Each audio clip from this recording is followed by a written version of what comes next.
ఏం లేదు సార్, ఇప్పుడు ఈ రోజు నేను ఈ మన ముస్తాబాద్ మండలము, తర్వాత తంగలపల్లి మండలము, ఈ రెండు మండలాలకి అకాల వర్షాలు వచ్చినట్టే వచ్చిపోయింది సార్. మోస్ట్ అన్ఫార్చునేట్ ఏంటంటే ఒక దగ్గర ఏమైందంటే ఒక మన ఆర్టీసీ డిపోలో ఒక చెట్టు ఉండే, ఇవన్నీ మనం రోడ్ల మీద ఈ చెట్టు పెట్టాం కదా, గుల్మోహర్ చెట్టు, అది పెద్ద చెట్టు, అది కింద పడి ఆ వైర్ల మీద పడి పూలు తిరిగేసరికి పాపం అక్కడ ఒక యాదవ్ కుటుంబం చెందిన వ్యక్తి చనిపోయాడు. Most unfortunate.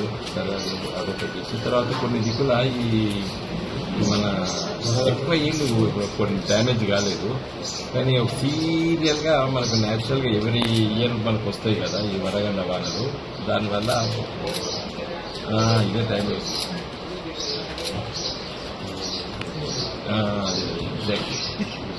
అయితే కలెక్టర్ గారు ఆల్రెడీ స్టెప్స్ దాన్ని చేస్తున్నారు.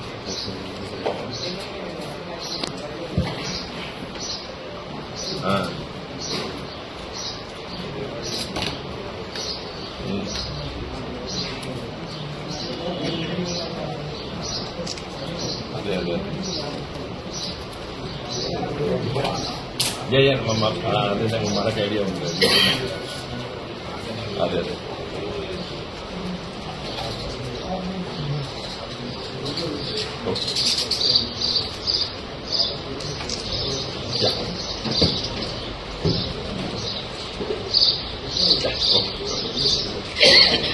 మళ్ళీ తర్వాత నమస్తే.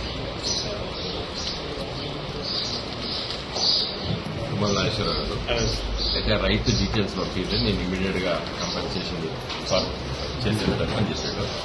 ఈ వడగండ్ల వాన అనేది అంతా కూడా రిపోర్ట్ చేపిస్తున్నా, చేసిన తర్వాత ఒకసారి నేను పెట్టి